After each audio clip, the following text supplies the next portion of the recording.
Los hermanos sean unidos porque esa es la ley primera.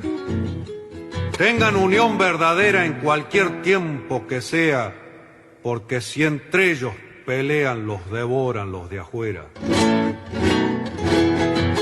90 buques mercantes, 20 de guerra, 20 de guerra.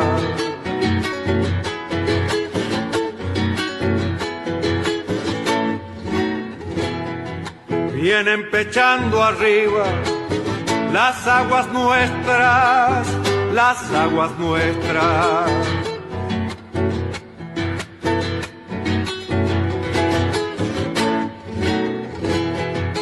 Veinte de guerra vienen con sus banderas, con sus banderas.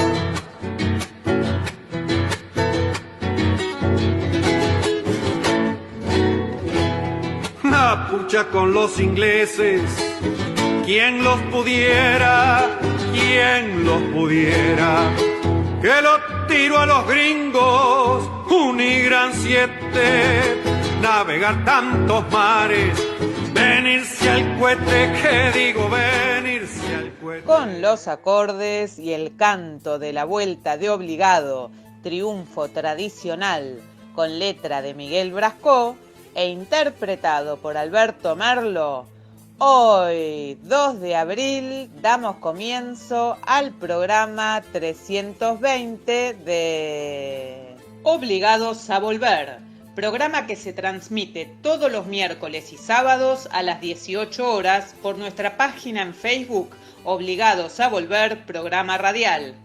Obligados a Volver, un análisis de la realidad argentina y mundial, desde nuestra mirada que es nacional, popular, democrática, feminista, latinoamericanista, ambientalista y plurinacional.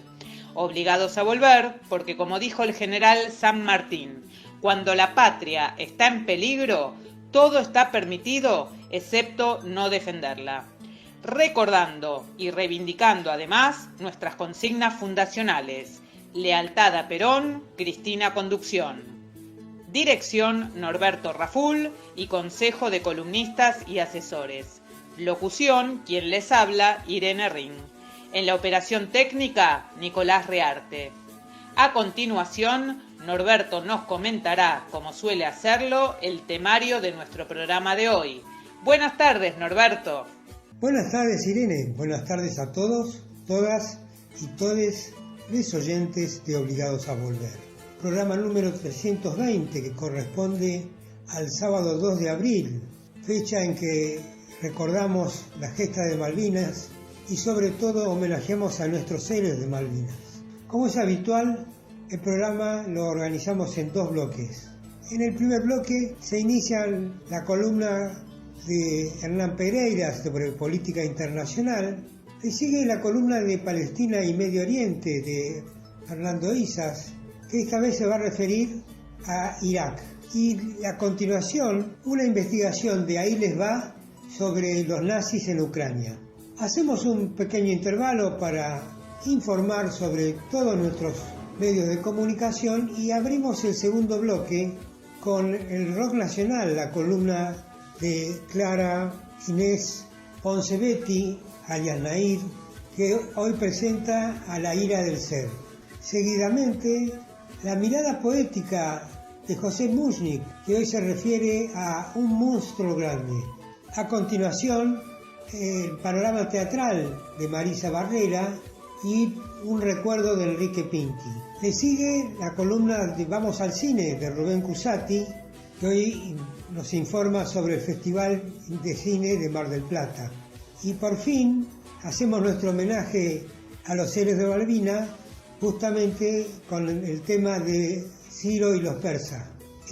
Por último, nuestra habitual agenda cultural. Cumplido esto, ¿qué te parece, Hernán, si arrancás con tu columna? Buenas tardes, compañeros. Este es el informe de política internacional. Mi nombre es Hernán Pereira, soy colaborador de Obligados a Volver desde hace ya unos años.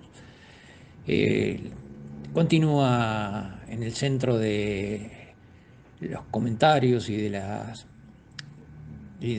de todas las disquisiciones el tema de la guerra entre Rusia y Ucrania. Una guerra que ha disparado también una guerra de información. Los países occidentales esconden un conjunto de información y unifican lo que son las noticias favorables para Rusia por el otro. Y se puede leer en casi todos los medios más o menos el mismo mensaje, que Putin ha descabezado a la cúpula militar, que mandó presos o al confinamiento a varios generales, pero nada de esto. Incluso el propio Biden, que es el que da la noticia, dice: no tengo mucha confirmación de que esto sea así. No, se da una noticia que no tiene confirmación, es muy extraño. Lo que sí tiene confirmación es que Zelensky ha dicho que destituyó por traidores a 2 generales del alto mando ucraniano. Uno es el jefe del servicio de informaciones y otro un militar de tierra que tenía mando de tropa en forma directa. Probablemente sean militares que le han aconsejado pactar o aceptar condiciones que está imponiendo Rusia, debido a que militarmente las cosas se tornan bastante insostenibles para Ucrania, pese a a la resistencia fuerte que han opuesto a la presencia de tropas rusas en su territorio.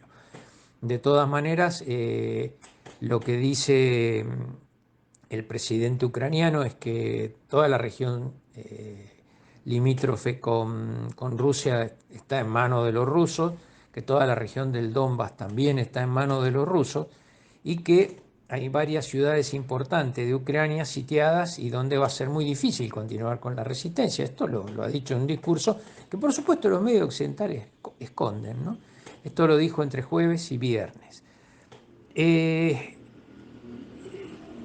esconde todo, y se esconde también un informe que presentan los rusos ante el Consejo de Seguridad de Naciones Unidas respecto a la fabricación de armas químicas por parte de Ucrania con la ayuda de Estados Unidos y financiado por Estados Unidos.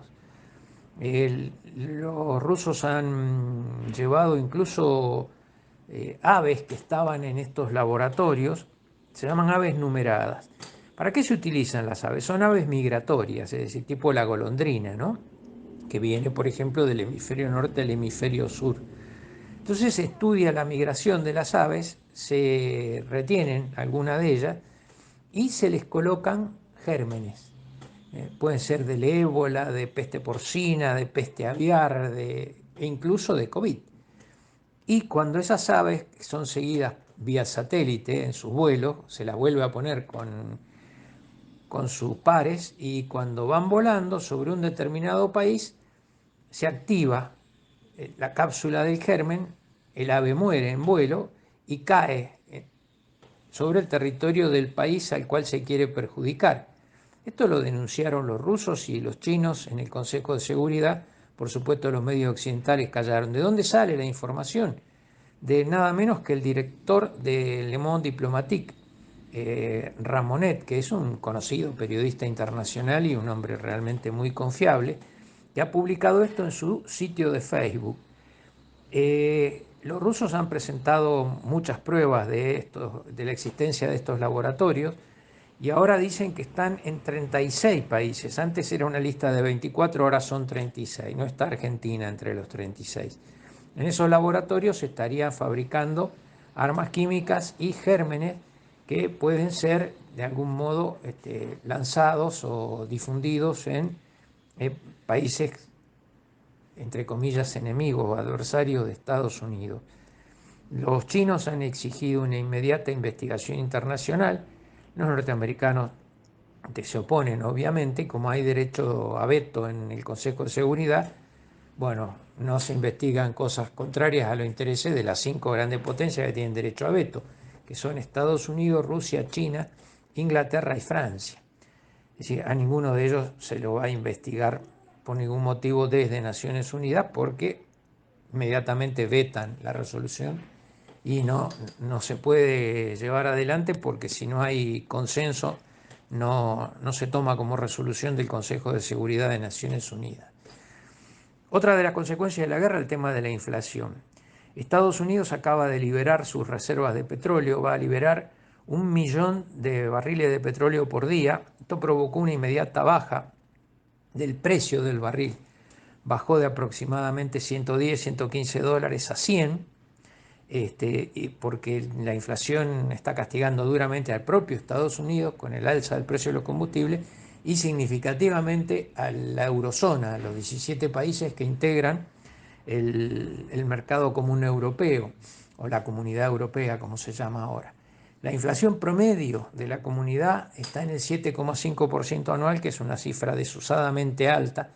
España casi llega al 10, está en el 9,8%, Francia está arriba del 7%, Alemania arriba del 5%, y bueno, casi todos los países de la región están sufriendo los efectos del alza violenta en combustibles y alimentos, también en tabaco, también en productos electrónicos y en textiles.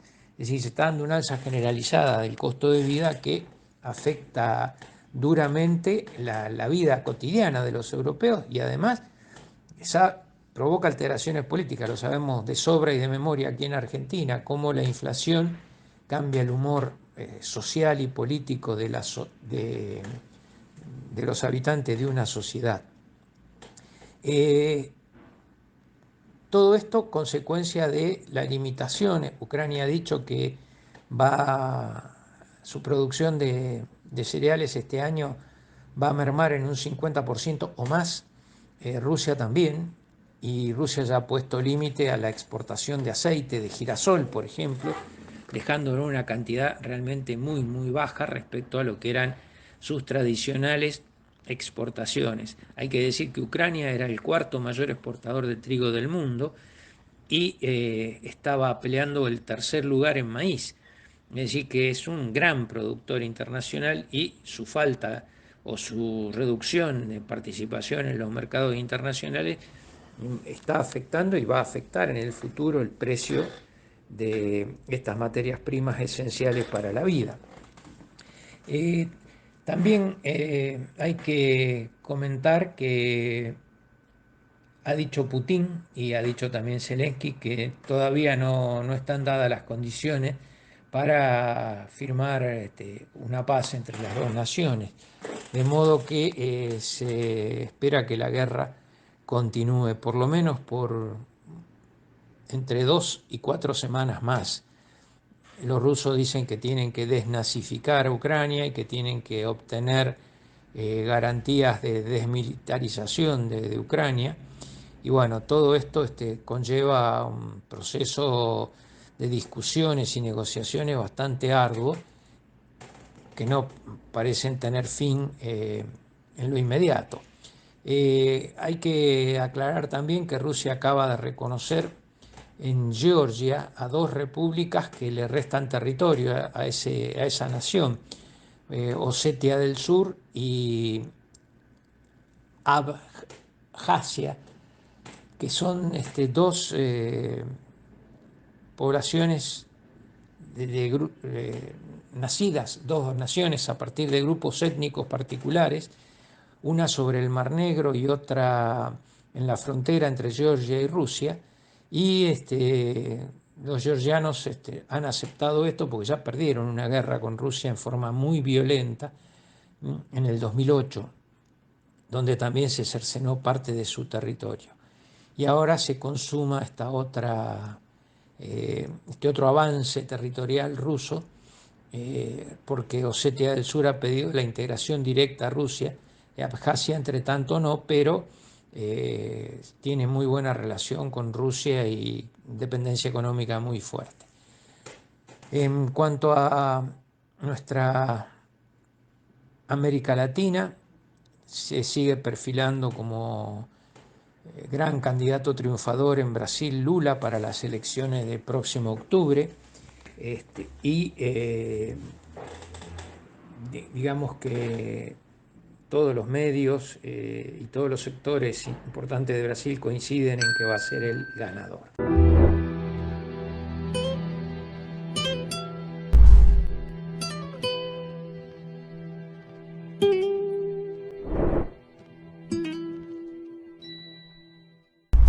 Amigos, buenas tardes. Mi nombre es Fernando Isas, del segmento de Política Internacional Palestina y Medio Oriente del programa Obligados a Volver.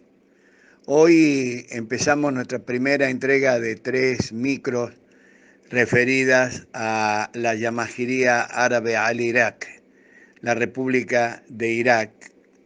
Como venimos haciendo en programas anteriores, dedicando 2 o 3 micros a cada país del Oriente Medio. Irak es una república árabe que limita con o comparte fronteras con Kuwait, Arabia Saudita al sur, Jordania al oeste, Siria al noroeste, Turquía al norte e Irán al este.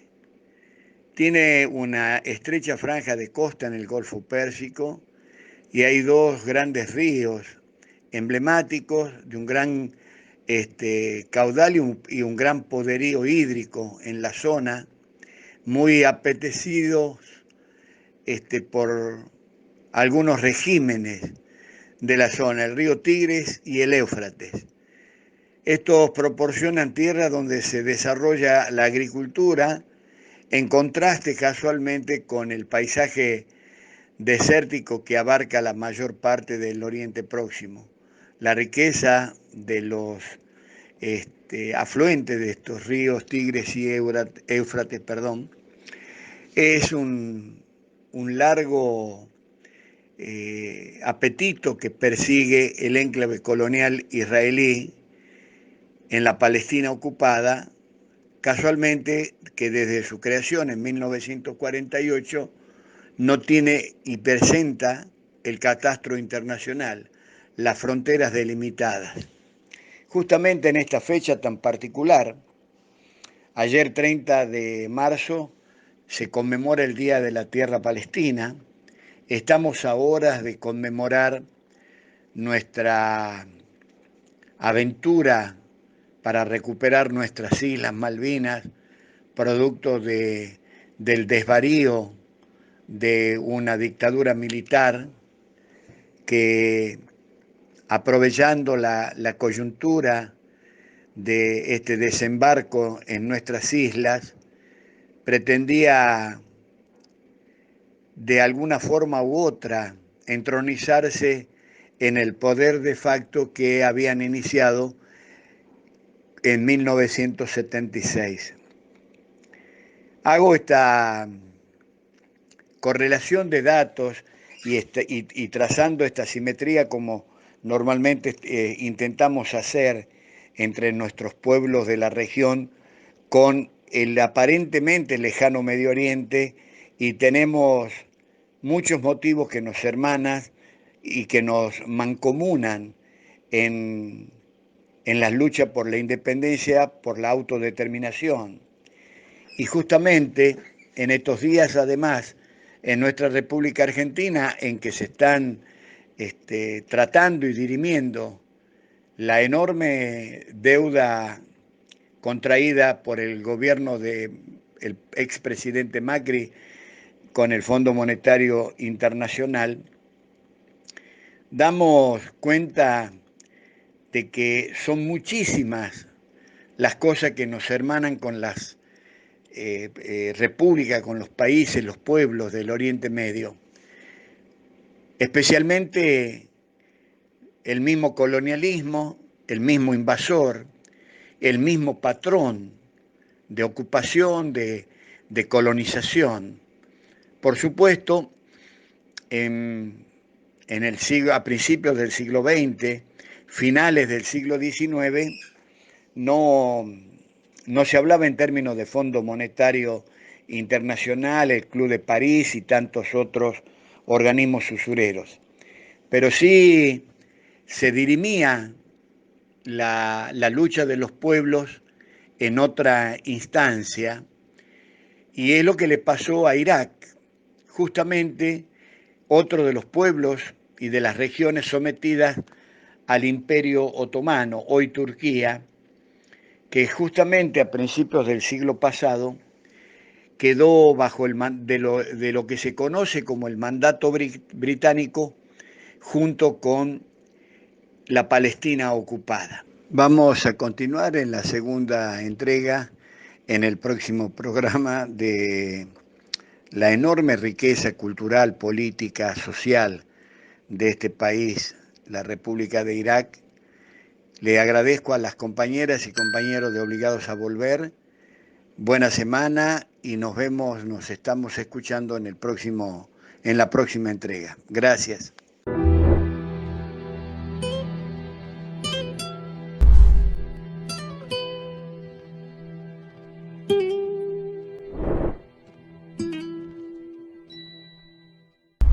La sola mención de que en Ucrania existe un resurgir de movimientos nazis o filonazis que actúan con casi total impunidad es recibida con una avalancha de acusaciones de propaganda rusa, títeres del Kremlin y justificadores guerreristas. Sin embargo, pocos se molestan en averiguar si ese despertar neonazi está teniendo lugar o no y hasta qué grado lo toleran desde el gobierno ucraniano y lo blanquean desde grandes medios y vocerías políticas occidentales. Y esa es justamente la investigación que realizamos.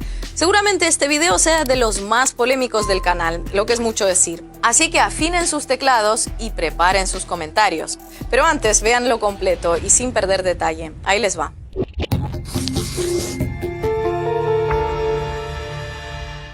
Este video estuvo cerca de no haber existido nunca. Llevábamos tiempo planteándonos si hacerlo o no, pero teníamos nuestras dudas. Sabíamos que en un tema así no puede dejarse pasar por alto, pero al mismo tiempo, en la situación geopolítica actual, estamos seguros de que algunos lo usarán para exclamar: ya están estos rusos con su propaganda bélica para justificar lo que venga. En absoluto, nada más lejos de nuestra intención que promover un conflicto armado. Desde que se avivó la tensión entre Kiev y Moscú, alentada desde Occidente, nuestra línea ha sido recalcar que un estallido sería malo para Rusia, malo para Ucrania y solo beneficiaría a actores ajenos que buscan sacar provecho de la situación. Este video va en esa misma dirección, pero lo cierto es que mientras estábamos sumidos en estas dudas, me topé con un artículo publicado en el periódico español El Diario, donde entrevistaban a 4 ucranianos residentes en ese país sobre la crisis actual. Entre los entrevistados, todos ellos indignados con Rusia por descontado, incluyeron a una historiadora que hablaba maravillas de su padre, Teodoro Barabash, ucraniano llegado a España poco después del final de la Segunda Guerra Mundial. Según el testimonio de la mujer, su padre fue un hombre que dedicó su vida a luchar por una Ucrania libre y democrática que formara parte de la OTAN y la Unión Europea, desde donde el país defendería los valores europeos y los derechos humanos. A pesar de la labia de la hija de Teodoro y de la credulidad del diario ante todo lo que les contaba, a mí me resultó peculiar que alguien con semejante afán democrático justo eligiera la España de Franco como refugio, más cuando lo hizo en los años en los que el autoproclamado caudillo por la gracia de Dios era el único exponente del fascismo que sobrevivió a Hitler y que desde el poder todavía se enorgullecía públicamente de serlo. Así que hice una pequeña búsqueda en internet y no puedo decir que me sorprendiera demasiado descubrir que el supuesto adalid de la libertad y los derechos humanos que se describía en el artículo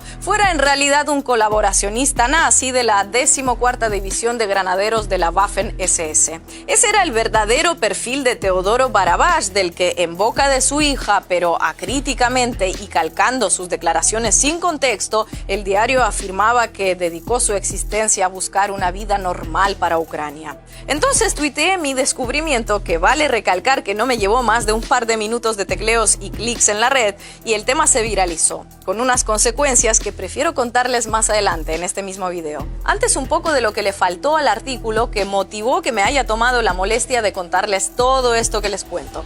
Contexto. Porque lo del diario, lamentablemente, no es un caso aislado, forma parte de una tendencia que viene creciendo en la última década y no solo se circunscribe a Ucrania, sino a casi todo el espacio postsoviético. En 2017, la OTAN publicó un video homenaje a la resistencia antisoviética en las llamadas repúblicas bálticas, Estonia, Letonia y Lituania. En el video llamado Forest Brothers, o Hermanos del Bosque, se presenta de manera heroica a los grupos armados del Báltico que se internaron en la espesura boscosa para luchar contra los soviéticos. Convenientemente, la historia que narra el video inicia en 1946, porque de haberla comenzado unos pocos años antes, inevitablemente seguramente tendrían que haber abordado el no tan heroico colaboracionismo de esos grupos con los invasores nazis. Por ejemplo, en Lituania, la resistencia antisoviética colaboró tan gustosamente con el nazismo que, según afirma la historiadora jefa de un prestigioso centro para el estudio del Holocausto,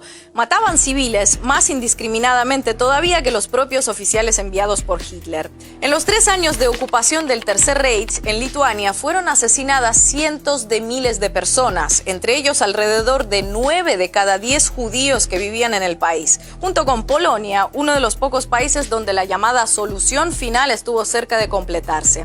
Y el consenso entre historiadores es que la clave de tamaño genocidio estuvo en el entusiasta apoyo de grupos como los que hoy la OTAN presenta despreocupadamente como Freedom Fighters. No es este el único ejemplo de ignorar o blanquear movimientos nazis o filonazis que ha tenido lugar en estos días. Muy recientemente, a finales de 2021, las Naciones Unidas adoptaron una resolución propuesta por Rusia para combatir la glorificación del nazismo, el neonazismo y otras prácticas de racismo y xenofobia. 130 países votaron a favor de la resolución, 49 se abstuvieron, entre ellos los miembros de la Unión Europea, y apenas 2 naciones votaron en contra sin disimulos: Estados Unidos y Ucrania. Washington se opuso citando que la glorificación del nazismo estaría amparada por el derecho a la libertad de expresión. Y Ucrania se opuso porque seguramente se dio por aludida, como veremos a continuación. Cualquier información que apunte a un resurgir de movimientos nazis o pronazis en Ucrania de inmediato es descalificada en los grandes medios y gobiernos occidentales como propaganda del Kremlin. Ojo, radicales de ultraderecha existen en muchos países, Rusia entre ellos, pero en pocos lugares como la Ucrania post-Maidán disfrutan de tanta tolerancia y hasta protección. Esto en el seno del gobierno ucraniano podría explicarse por el hecho de que estos grupos formaron parte activa de las protestas de 2014 y siguen formando parte del conflicto armado desatado desde ese mismo año en el oriente del país, por lo que en Kiev seguramente sientan que sin ellos pierden fuerza de choque a nivel de calle y también bélico.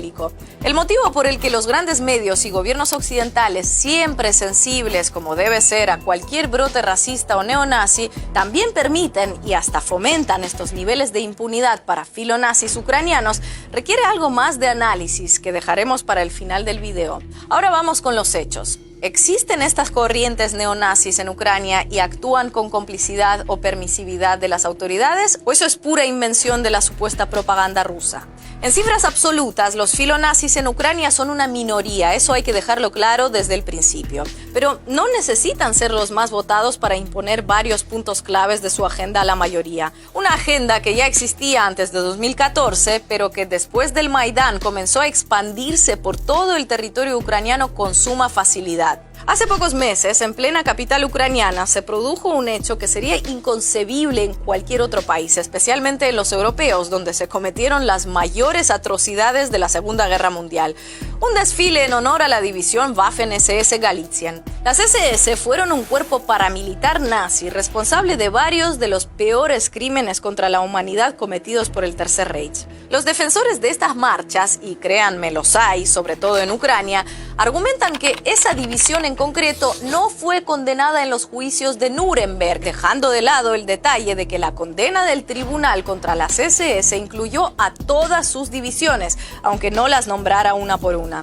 Cuando los medios ucranianos reportan sobre estos desfiles, convenientemente retiran Waffen-SS de su nombre y se refieren a esa división como Galichina. Pero borrando unas siglas se podrá reescribir la historia, pero no cambiarla. Y la realidad es que el gobierno ucraniano permite que se homenajee públicamente a los integrantes de una división que fue juramentada ante Adolf Hitler en persona y participó en varias masacres bien documentadas, como las de Volhynia, Huta Peniatska y Podkamin. Especialmente sintomático resulta el caso de Stepan Bandera, un personaje que en grandes medios occidentales suelen tildar de polémico, seguramente porque lo de colaboracionista del nazismo no queda tan chic, aunque sea históricamente mucho más apropiado. Bandera, según una encuesta reciente, es considerado como una figura histórica positiva para Ucrania por al menos 1 de cada 3 ucranianos, tantos como los que tienen una opinión negativa de él. Su imagen puede verse no solo en marchas de simpatizantes ultraderechistas, sino también en estadios de fútbol,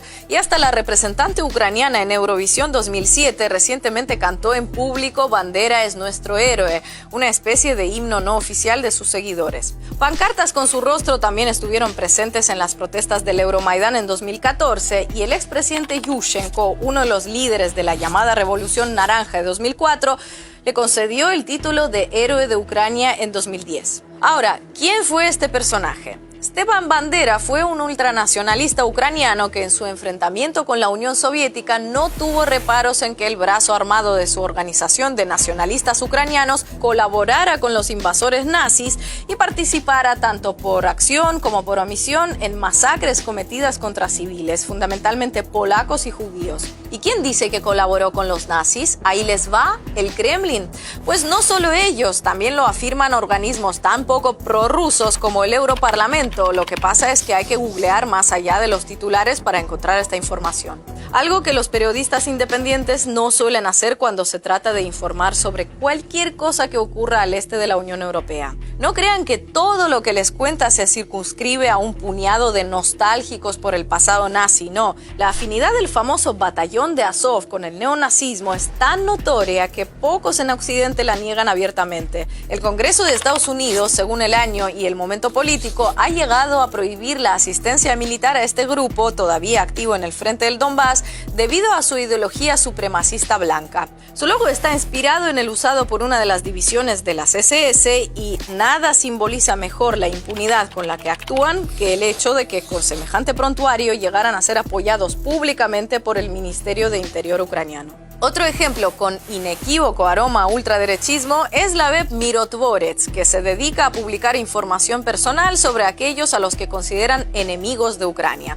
entre los que incluyen desde el presidente de Croacia por negarse a enviar soldados a la zona de estallar un conflicto entre Rusia y la OTAN, hasta una niña de 12 años que grabó un video dirigido a la ONU pidiéndole que no olvide la situación de la infancia en el Donbass. Aunque el logro más tristemente famoso de la web fue publicar las direcciones de un periodista y un exparlamentario un par de días antes de que fueran asesinados en los alrededores de sus respectivos domicilios. No se sabe quién maneja exactamente Mirotvorets, cuya traducción significa paradójicamente pacificador, pero también estuvo vinculada en su momento al Ministerio de Interior ucraniano. Como podrán imaginar, con ese nivel de infiltración ultraderechista en las instituciones ucranianas, la lista de eventos impunes en los que la glorificación del nazismo o sus aliados es protagonista es tan larga que difícilmente pueda considerarse anecdótica. Saludos nazis o agresiones al paso de veteranos de guerra ucranianos que lucharon con la URSS contra el Tercer Reich,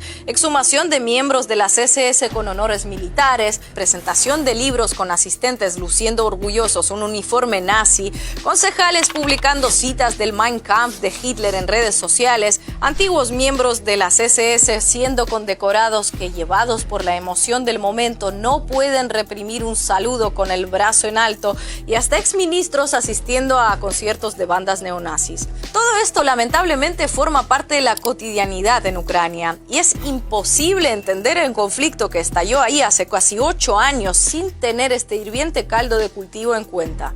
Так може бути тому, що Донбас взагалі регіон, який, це не просто депресивний регіон.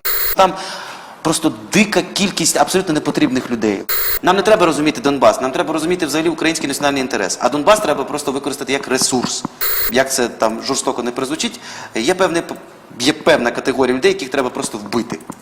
Батько наш Бандера, Україна мати, ми за Україну будем воювати.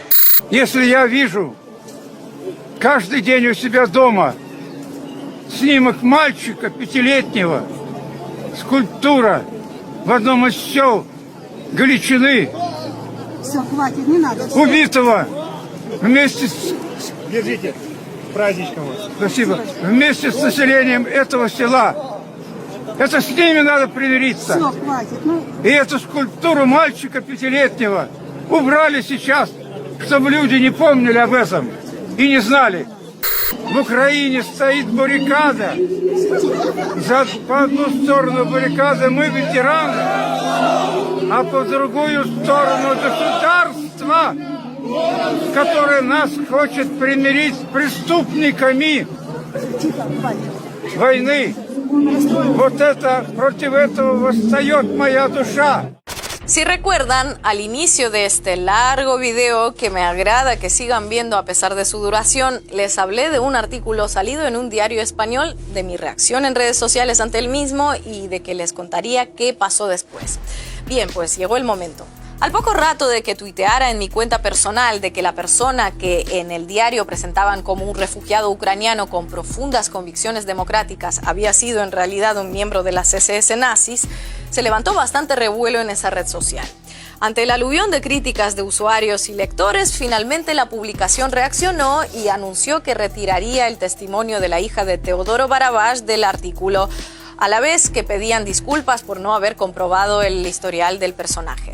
Les confieso que inicialmente esa medida me reconfortó. Al fin y al cabo, ver que un medio atendía las quejas de la gente y eliminaba el blanqueamiento de un nazi de sus páginas parecía la reacción más adecuada. Pero un par de días después, reflexionando con más calma, me di cuenta de que eliminar ese testimonio era más parte del problema que de la solución. ¿Por qué? Pues porque es seguir a pies juntillas la línea hegemónica de los medios y voceros occidentales.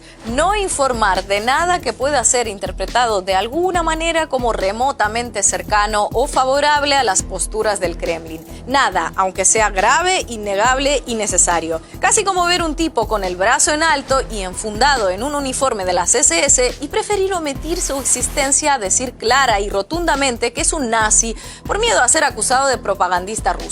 Un miedo tan enraizado que nubla el razonamiento más básico. Por eso, en su reportaje, el diario prefirió eliminar el testimonio de la hija de Teodoro Barabás en lugar de mantenerlo, pero explicando que ese señor que fundó una de las principales asociaciones de ucranianos en España fue en realidad un miembro de las SS y que eso no representa ni de lejos a la mayoría de ucranianos, pero existe y gana terreno, en buena parte precisamente por no decirlo. Por eso, en el texto solo se preguntó su opinión a ciudadanos ucranianos residentes en España que secundaran la narrativa de la OTAN respecto al conflicto. ¿Será que no hay otras opiniones entre los ucranianos en España? Como la de Anatoly Shari, que es ucraniano y tuvo que refugiarse en Barcelona porque en su país lo amenazaban de muerte. Y no es tan difícil de localizar. Su canal en YouTube tiene más de 2 millones de seguidores y hasta tiene un completo perfil en la Wikipedia en castellano. Por eso, al equipo de un periódico como El Diario, que ha realizado un encomiable y exhaustivo seguimiento y denuncia de los crímenes impunes del franquismo, no se les pasó por la cabeza que un individuo llegado a la España de Franco meses después de la derrota nazi pudiera, oh sorpresa, tener profundos vínculos fascistas. Y si esa es la actitud de un medio para nada identificado con posturas de extrema derecha, ¿qué queda para los demás? ¿Podemos realmente esperar que alguno de ellos tilde de nazi a un nazi cuando lo vea, a pesar de que llamar nazi a un nazi coincida con la narrativa del Kremlin? Antes de concluir, quisiera volver a subrayar lo dicho al inicio. Nada más lejano a la intención de este video y este canal de contribuir a un ambiente prebélico. Pero hay cosas que precisamente para evitar ese escenario no pueden callarse. Por fortuna, de momento la reescritura de la historia a favor del nazismo no es mayoritaria en Ucrania, pero que tiene más de una década creciendo, lamentablemente es un hecho. Y si algo nos enseña la historia del siglo XX es que el problema no está en denunciar las actitudes nazis o complacientes con el nazismo allí donde se produzcan. El problema está en suavizarlas, blanquearlas, ignorarlas o ocultarlas.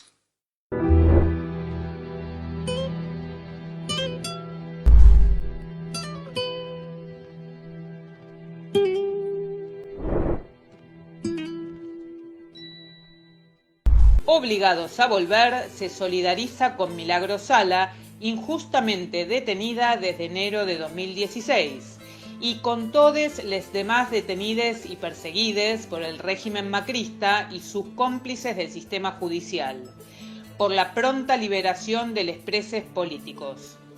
Continuamos preguntando dónde está Tehuel de la Torre, el joven trans que fue visto por última vez el 11 de marzo del 2021, cuando salió de su casa de la localidad bonaerense de San Vicente para ir a ver un trabajo.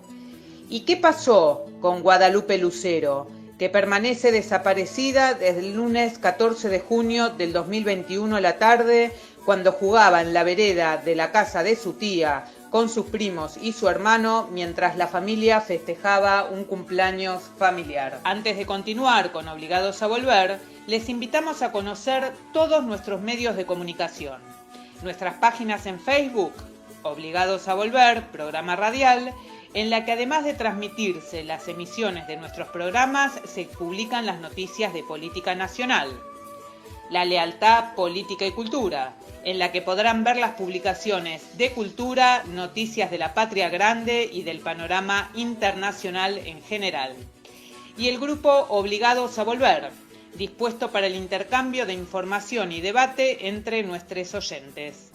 Además, tenemos el rotativo de Obligados a Volver, un servicio cotidiano de noticias, música y buen humor al que se accede adhiriendo a un grupo de WhatsApp. Les recordamos también que pueden suscribirse a nuestro canal de YouTube, Obligados a Volver, donde pueden consultar los programas ya emitidos y material audiovisual en varias listas de reproducción.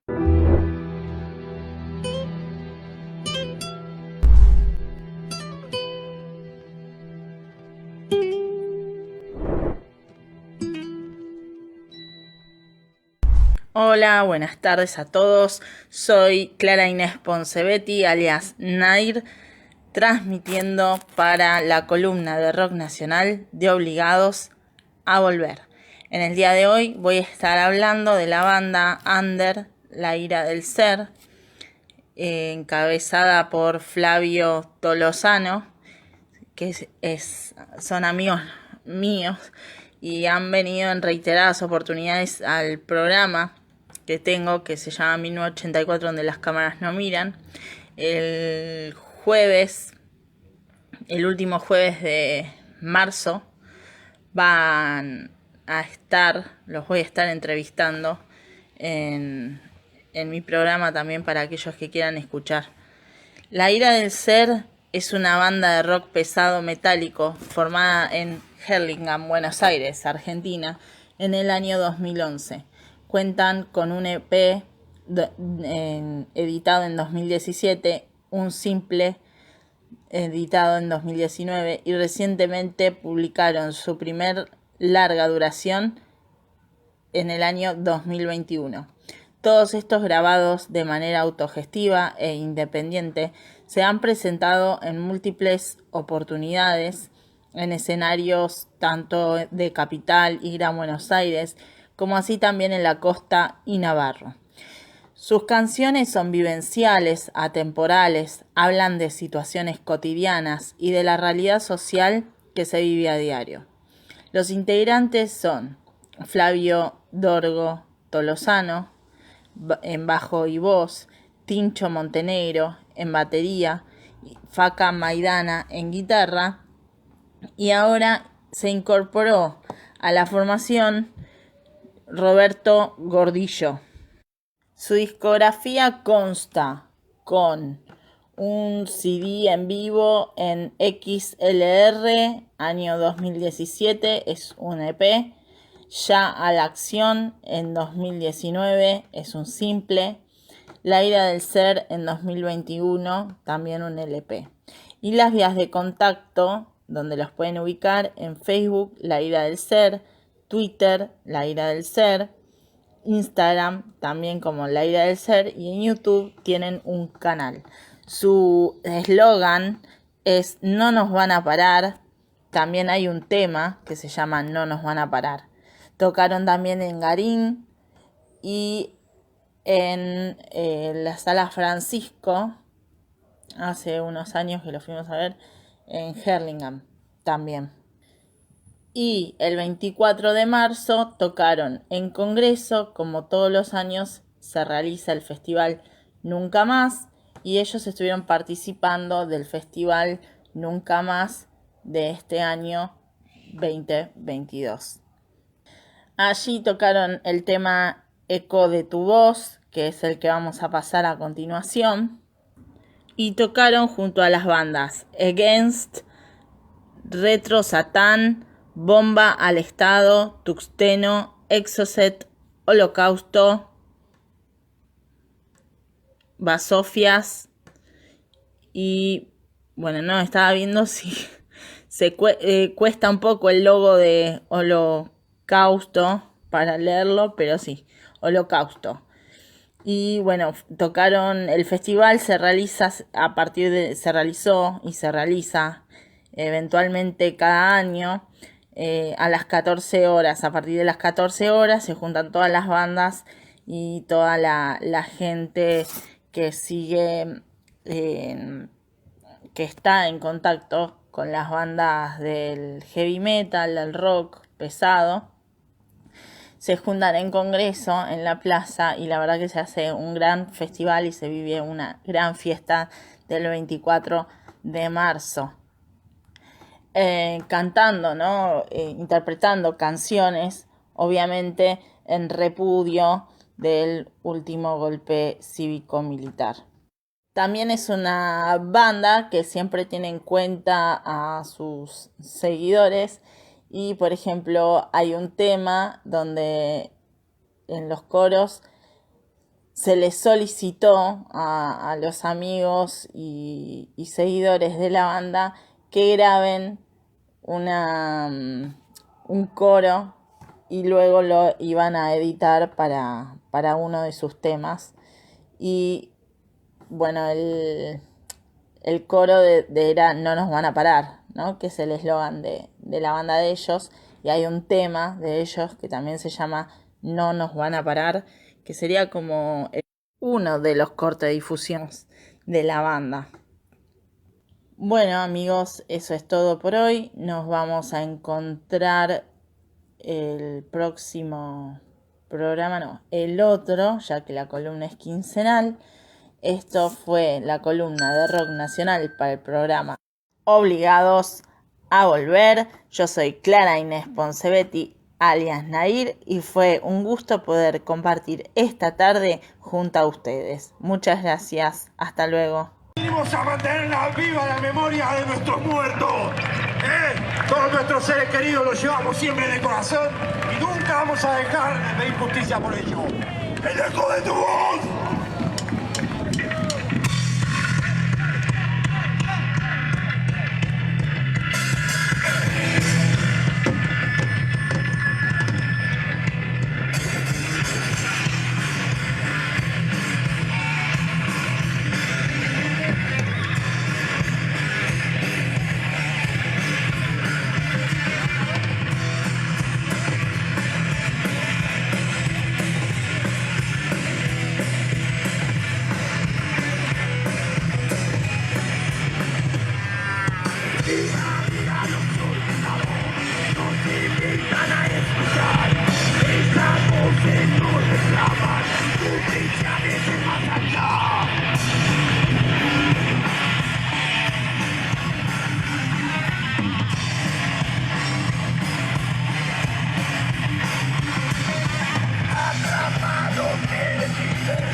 Aquí estamos, estimados oyentes, en Obligados a Volver, la mirada poética con José Muchnik. Hablaremos de esta nueva terrible guerra en Ucrania. ¿Qué puede decir este poeta frente a tamaña tragedia? Bueno, en televisión y en radio alertan. Siga minuto a minuto la guerra en Ucrania. Hacen una publicidad, la prensa ofrece impudicias, sin vergüenza, como si fuera un campeonato mundial de salvajismo. Opinadores seriales brindan lecciones de estrategia militar en redes y pantallas. Recordemos que estas crónicas no son geopolíticas, sino geopoéticas. Tratamos de cultivar poesía en esta tierra, entre inocencia asesinada y muñecas abandonadas. Cultivar lo humano entre garras y colmillos. Mientras las guerras sigan siendo el medio para resolver los conflictos humanos, permaneceremos en la prehistoria. En las guerras, los principales perdedores son los pueblos. Lamento desilusionar a más de una o uno. Los que esperan que me pronuncie por un campo o por el otro, ya pueden cambiar de misión.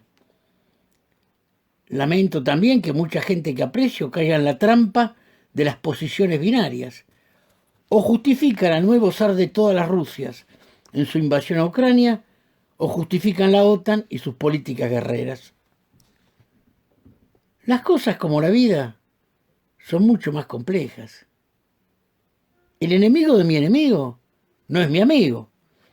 No puedo justificar al zar de todas las Rusias, que pretende vestirse el liberador de un pueblo oprimido por el nazismo, para reconstruir la gloria del Imperio Ruso. Que hay nazis en Ucrania nadie lo duda. Sé de lo que hablo. Mis padres eran judíos ucranianos. Ya de chico escuché hablar de personajes como Petliura o Stepan Bandera. Bueno, también hay nazis en Estados Unidos, en Francia, Alemania, Rusia. Seamos claros, el pueblo ucraniano existe, con su historia, su lengua, su cultura. Que haya nazis no significa que el pueblo ucraniano sea nazi, y nada justifica el bombardeo a mansalva de pacíficas poblaciones, destruir sus casas, masacrar inocentes. El nacionalismo ruso alimentará otros nacionalismos, mejor dicho, el nacionalismo de Putin, porque es ahí donde perdemos, y ahí donde las guerras las pierden los pueblos. El señor Putin no encarna el humanismo ni la justicia social. Fue él quien contribuyó a consolidar el poder de la nueva oligarquía rusa, él que se apropió de los bienes del Estado soviético, dicha oligarquía. Fue él quien arrasó Grozny, la capital de la Chechenia, fue él quien arrasó la ciudad de Alepo en Siria. Los que quieren historicidad hay que hacerla de los dos lados, no solamente la historia de las masacres yanquis. Es él quien hoy amordaza a la prensa, prohíbe hablar de guerra y de invasión. Se trata de una operación militar especial, así hay que denominarla. Si no la denominan así, le cerramos el diario. Por eso me causa cierto estupor que pretendan presentarlo como un liberador. Tampoco justifico a la OTAN ni a Big Brother su pretendida defensa de la democracia, su imperial arrogancia, sus conquistas y guerras en defensa del mundo libre. En América Latina tenemos suficiente experiencia en la materia. ¿Cuántos marines, bombas, metrallas dejaron caer para sostener socios a la altura de sus intereses? Los pueblos saben, desde el Río Bravo hasta el Estrecho de Magallanes, podéis escuchar las huellas del dolor. También podéis preguntar en Irak sobre las falsas armas de destrucción masiva. los terribles resultados de la invasión, que también se pretendía liberadora. Tampoco justifico a la Unión Europea su hipócrita defensa de los derechos humanos, mientras cierran los ojos frente a miles de exiliados sirios, afganos, eritreos, malíes, hombres, mujeres, niños que se ahogan diariamente en el Mediterráneo en sus mares. No tuvieron suerte. Ellos no son tan humanos, no son rubios de ojos azules. El racismo surge con naturalidad en elementales comentarios. Son gente como nosotros, civilizada, que desean vivir en democracia. La guerra es un monstruo grande y pisa fuerte. Desgraciadamente la guerra es también reveladora. Pone al desnudo negros sentimientos y culitos rosados. Recordad, raza solo es la túnica que cubrió un día el canto de la sangre. Todos venimos del mismo enigma.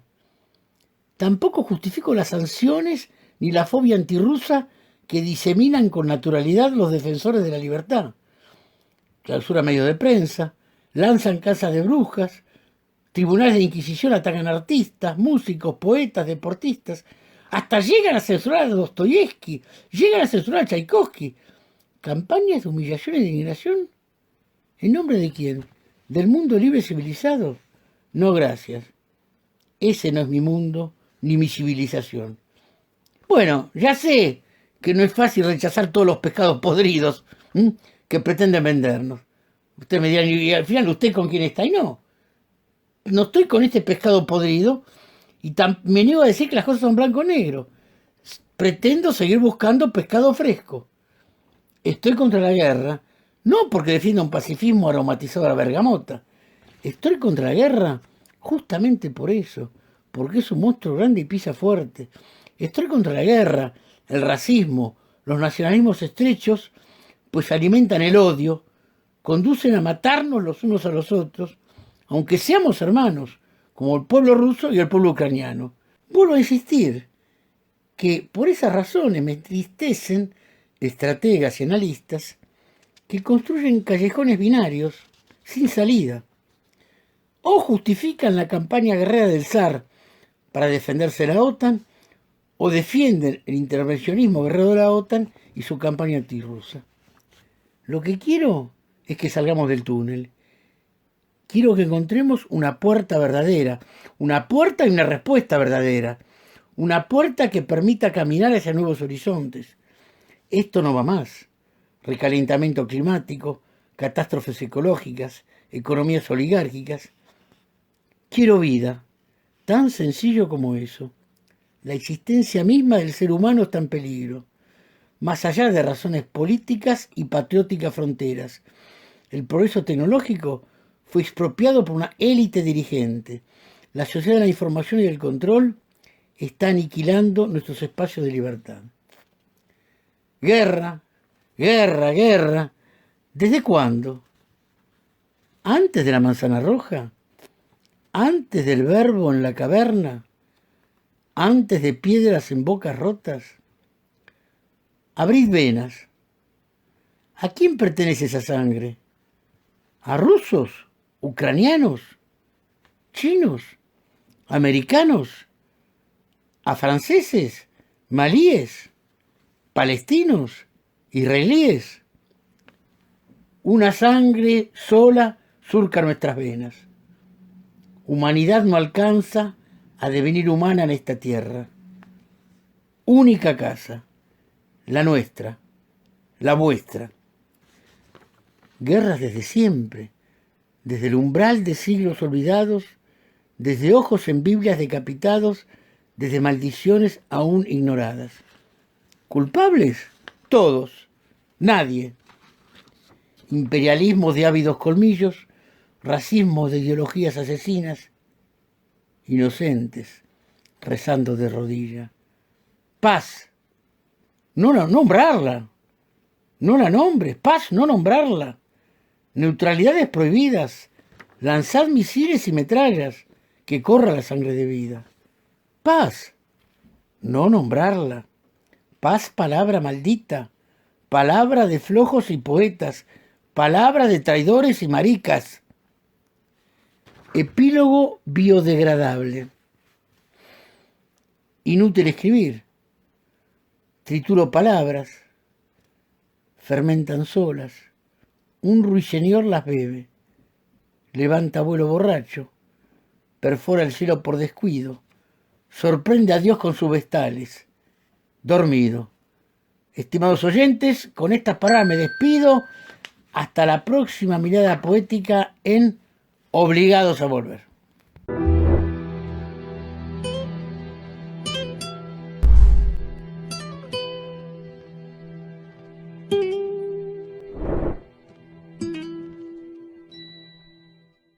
Hola a todos, soy Marisa Barrera y nos volvemos a encontrar en esta columna Panorama Teatral. Contenta de preparar material para compartir con ustedes en cada entrega. Hoy me tomo la licencia de no comentar ninguna obra teatral, porque la realidad nos obliga a hacer mención de dos hechos fundamentales. Uno, el 27 de marzo se celebró el Día Mundial del Teatro y justamente en esa misma fecha se fue de gira uno de los grandes artistas que tuvo el teatro, en particular en el humor.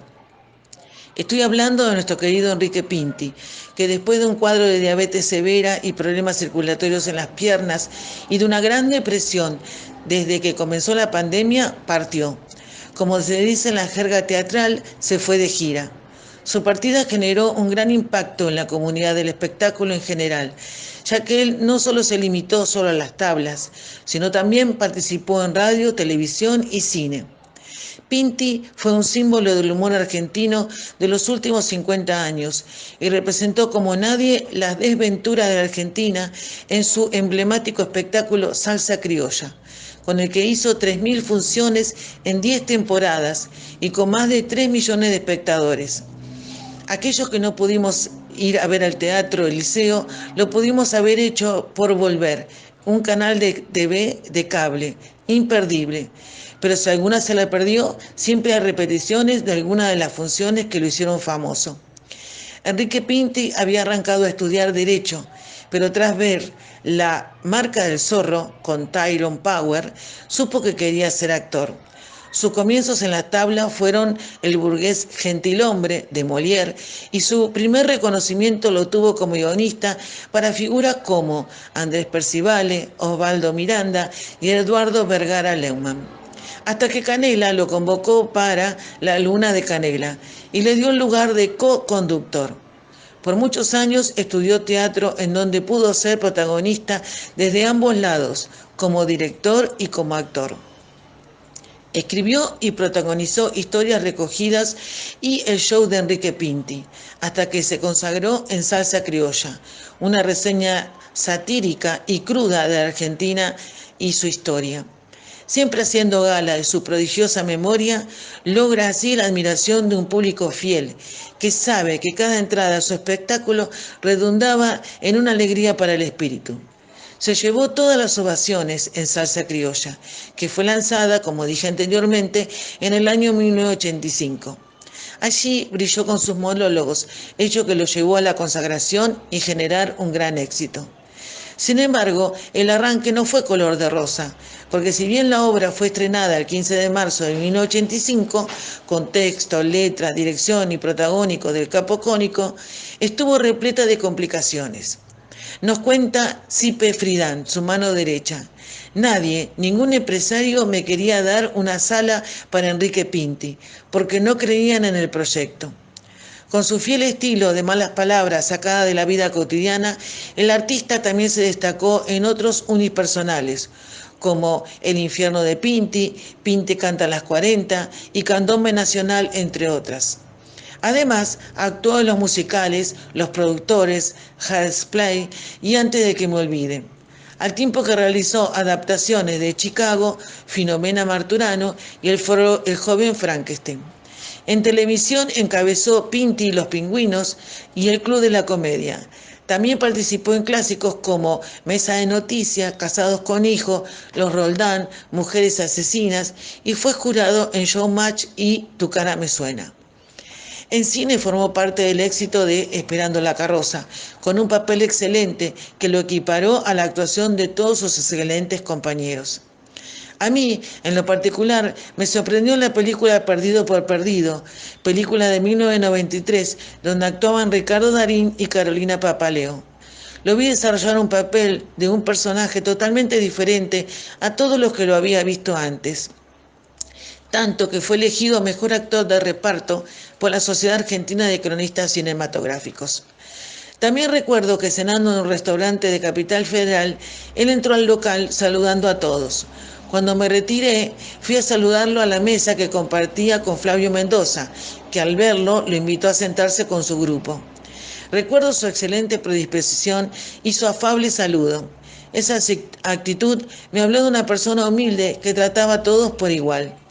Así como les cuento lo que me sucedió a mí con este gran actor, esto le sucedió a mucha gente. Por eso muchos colegas expresaron con cariño y dolor por su partida. Como verán, Enrique Pinti marcó a varias generaciones y a lo largo de su carrera pudo demostrar que la actuación es una compañía eterna. Ganó muchos premios, no solo en nuestro país, sino también en festivales como en Cartagena y en La Habana. Fue una figura fundamental del espectáculo argentino, por eso hoy le dedicamos esta columna. Antes de finalizar, quería contarles que en relación al 27 de marzo, Día Mundial del Teatro, se celebraron los premios ACE, que premian a todos los que se destacaron en el teatro durante el año en Argentina. En esta oportunidad se hizo referencia a los años 2019, 2020 y 2021, ya que no se entregaron ningún premio debido a la pandemia. Fueron muchos los premiados, siendo el gran ganador de oro un gran actor de las artes escénicas, Mario Alarcón, por su actuación en La Vis Cómica. En dicha ceremonia se hizo mención a la pérdida de Enrique Pinti para el teatro y de todos los otros que nos dejaron. Como verán, mis queridos, estos tiempos nos hacen ser testigos de importantes partidas de actores que engalanaron las tablas de Buenos Aires. Por eso, los invito a acercarse al teatro y ver las programaciones que ofrecen una gran variedad de obras, ya sea cerca de su municipio o como en la típica calle corriente. Recuerden, también hay una gran oferta en el teatro independiente y en escuelas teatros. Los dejo recordándoles que el arte nos nutre, nos hace reflexionar y nos gratifica el alma. Vayan al teatro. Chao, hasta la próxima entrega.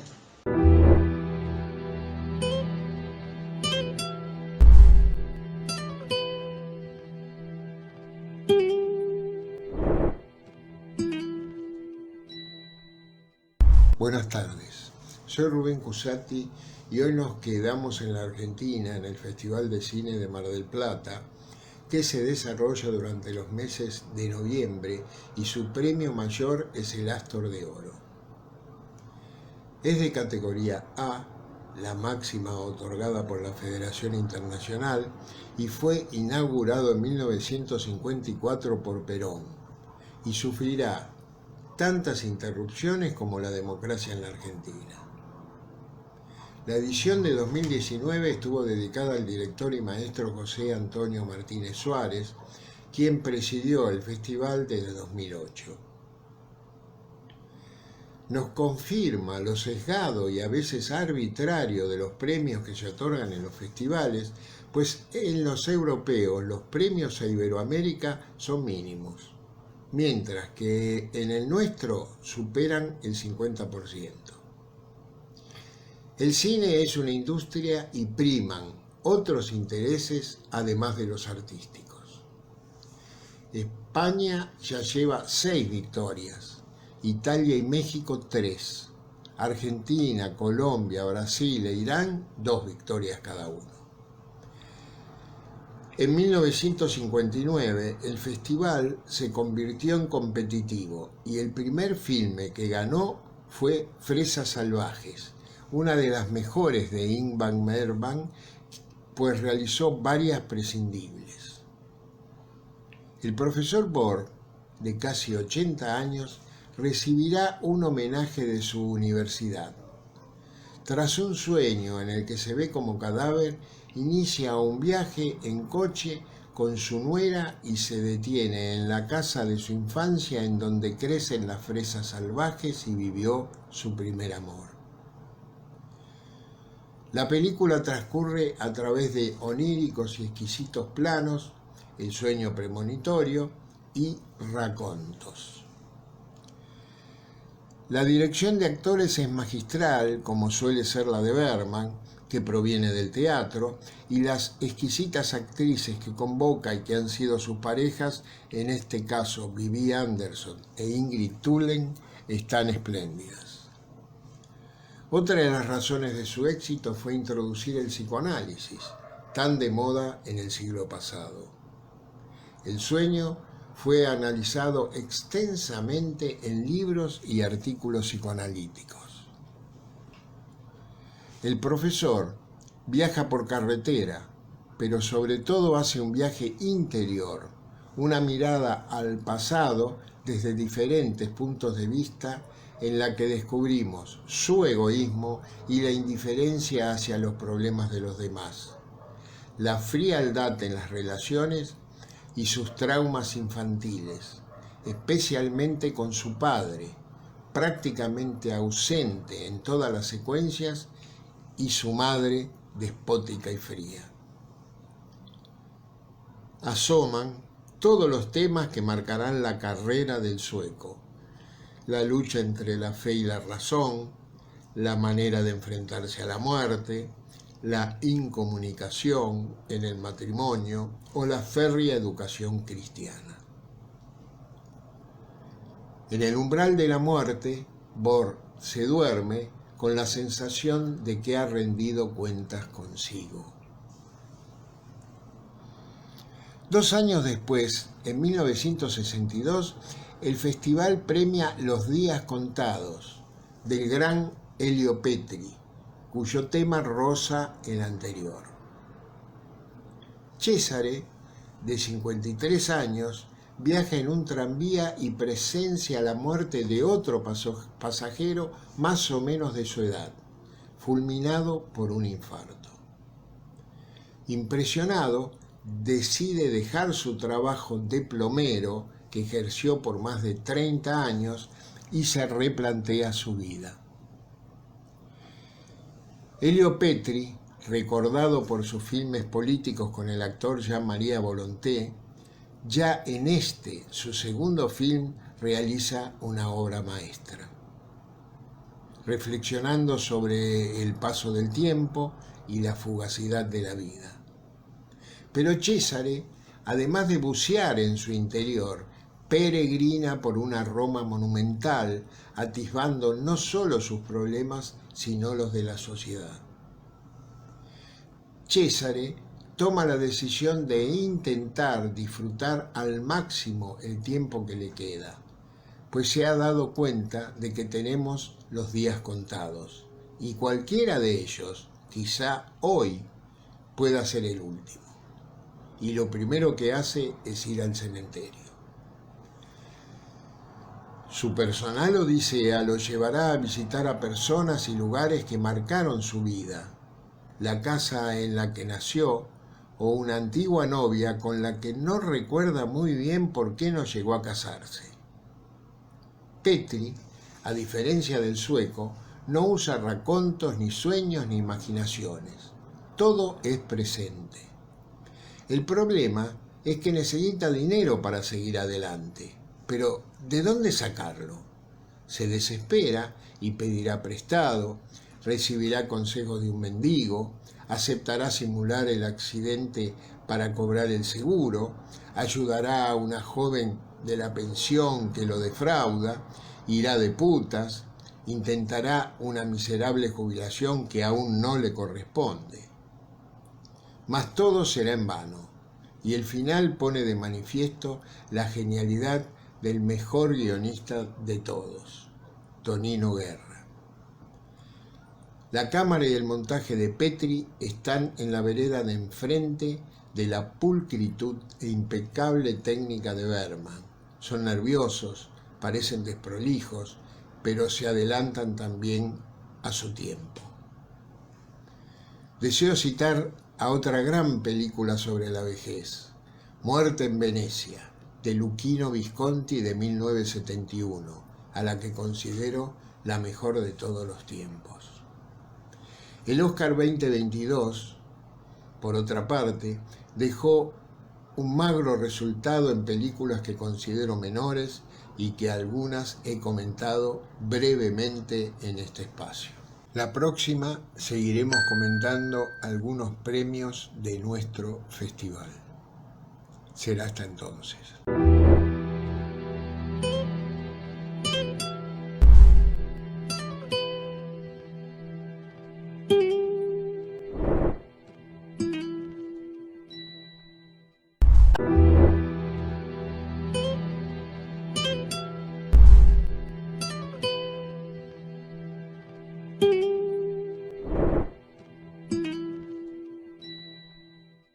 Agenda cultural, las recomendaciones de Obligados a Volver para el tiempo libre.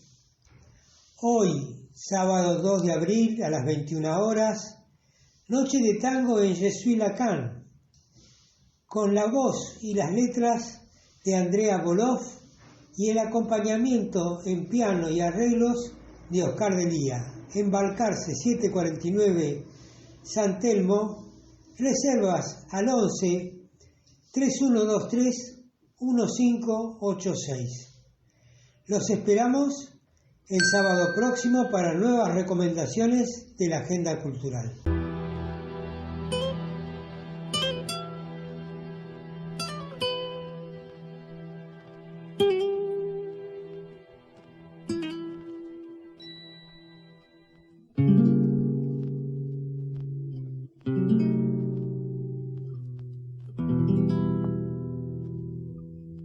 Se nos está terminando el programa. Agradecemos a nuestro operador Nicolás Rearte por su trabajo que nos permite salir al aire, a todos les oyentes por su atención, especialmente a los que ponen me gusta en nuestras páginas de Facebook.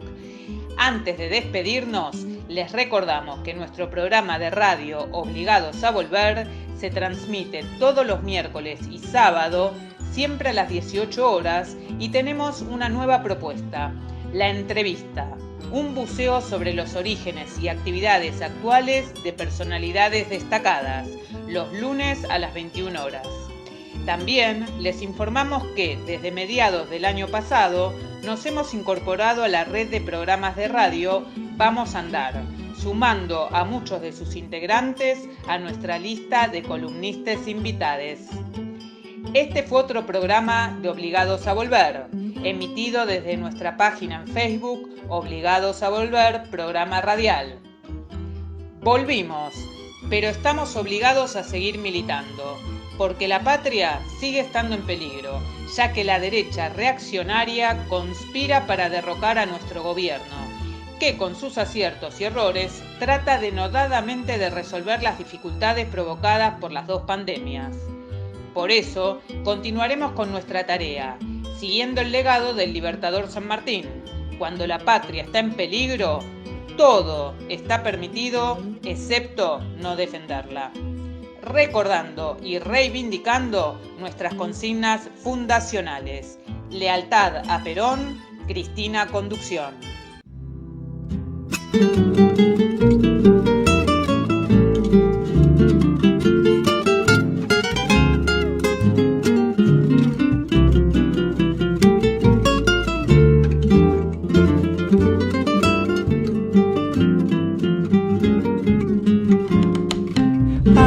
Es mi gente en su tierra, es nuestra forma de ser, soberano es de su paz.